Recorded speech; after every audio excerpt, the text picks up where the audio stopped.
novo foco e um novo interesse. E é isso que nós vemos na história do Senhor com Levi, ou com Mateus.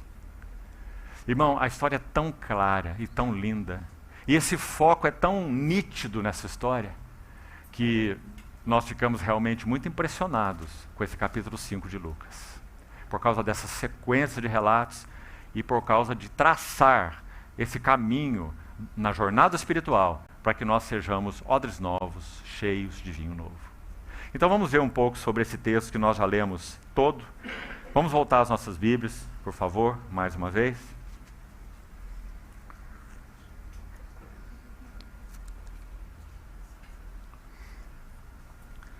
Primeiro destaque importante aqui. Verso 27. Passada estas coisas, que são a cura do leproso e a cura do paralítico. Saindo, viu um publicano chamado Levi, assentado na coletoria, e disse-lhe: segue-me. Já comentamos que certamente Levi era um homem rico. Lucas toma o cuidado, vai além de Mateus, e toma o cuidado de dizer que Levi ofereceu para Jesus um grande banquete em sua casa. Primeira coisa, para se oferecer um banquete, já tinha que ser uma pessoa abastada. Muito mais naqueles dias. Para se oferecer um grande banquete e colocar aí dentro esse número de convidados, como é enfatizado aí que o número foi grande, esse homem realmente era um homem rico. Mateus.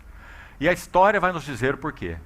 Esses coletores publicanos, eles pagavam uma taxa anual de um valor tal para o Império Romano, e tudo que eles pudessem recolher de impostos era deles. Eles não tinham que fazer uma prestação de contas. Recolhia tanto e a taxa é tantos por cento. Não era assim. Ele pagava uma taxa anual. E então ele recolhia os impostos. Então eles eram predadores, agressivos. Porque quanto mais impostos eles recolhessem, mais ricos eles ficariam. E possivelmente, já que Levi mora em Cafarnaum, então muito certamente ele recolhia impostos dos barcos de pesca de Cafarnaum. Essa era a sua tarefa. Então, esse é o primeiro detalhe importante. Aqui no verso, na parte final do verso 27, Nosso Senhor diz a ele: segue-me. Sabe, meus irmãos, quando nós contrastamos o evento anterior à cura do paralítico em Cafarnaum, com esse chamamento de Levi, sabe o que me parece? Que nós temos aí um paralelo também entre esses dois eventos. E o paralelo é o seguinte: nós temos dois paralíticos. Um paralítico está na maca e tem que ser levado pelos seus companheiros. O outro paralítico está na coletoria. Ele é incapaz de responder aos interesses do Senhor. Claro. Então ele é um paralítico. Esse é o paralelo entre eles. Dois paralíticos. Um na cama, outro na coletoria. Um dominado pela doença e outro dominado por outra coisa. Deixe-me ler um texto para você que eu queria que você ouvisse com bastante atenção, por favor. Preste bem atenção. Eu o conheci há vários anos. Pouco a pouco, ele foi me atraindo, mostrando a mim a sua face luminosa. Enquanto eu me via sendo tão conquistado, passo a passo fui também entregando a ele o meu coração. Ele foi se mostrando tão presente, tão provedor, e realmente percebi que eu não poderia mais viver sem os cuidados dele. Hoje, após tantos anos andando com ele, eu me sinto tão só, tão vazio, sem verdadeira alegria e sem contentamento. E me arrependo de ter dado a ele os meus mais devotados afetos. Finalmente, só agora ele me revelou claramente qual é o seu nome.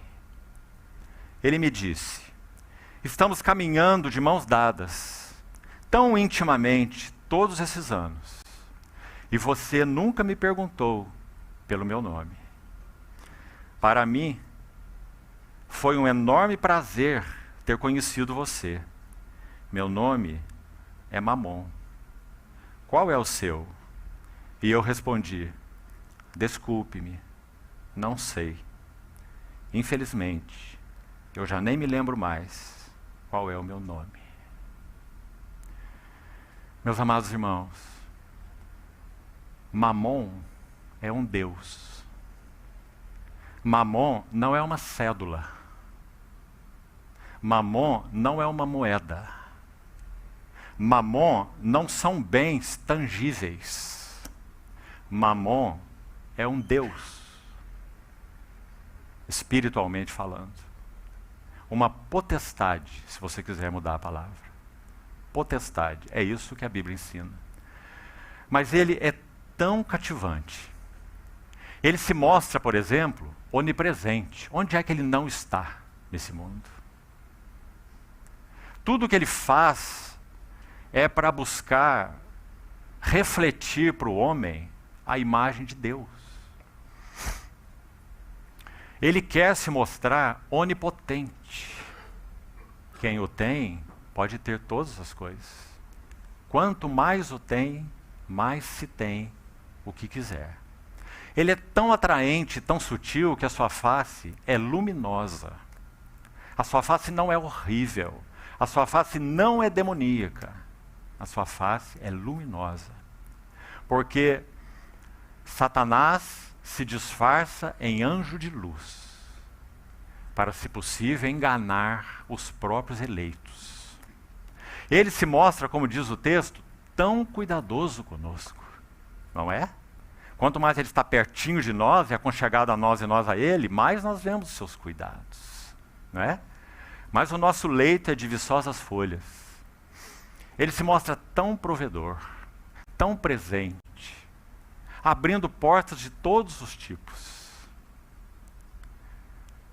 Mas finalmente, como diz o texto, quanto mais intensificamos nossa relação com Ele, eu me sinto, depois de todos esses anos, tão só, tão vazio, sem verdadeira alegria e sem contentamento.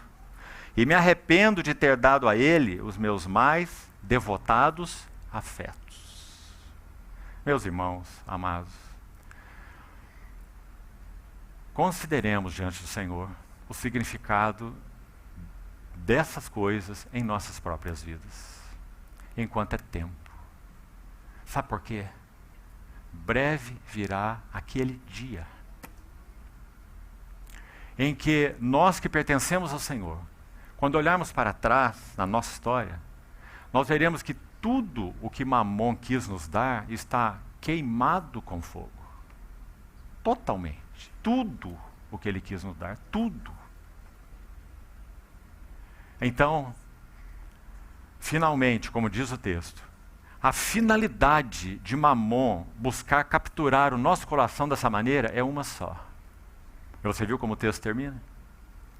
Quando essa pessoa que se relacionou assim de modo tão afetivo, tão doce, tão íntimo com ele, ela tem que dizer assim, quando o seu nome é perguntado: desculpe-me, eu não sei, eu nem mais me lembro do meu nome. O que isso significa? Despersonalização.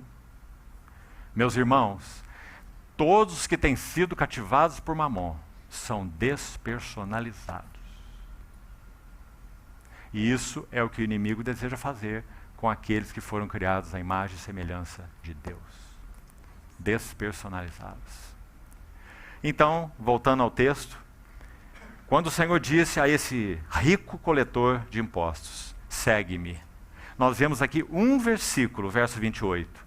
Ele se levantou e, deixando tudo, o seguiu. Não é maravilhoso? Meus irmãos, o preço não foi barato. Deixar tudo significa que ele entregou todos os seus bens aos pobres, vendeu sua casa. O texto vai deixar claro que não. Graças a Deus, porque nós temos esse equilíbrio espiritual aqui, mas é um equilíbrio de fio de navalha. Compreende o que eu quero dizer? De fio de navalha. Porque vai dizer que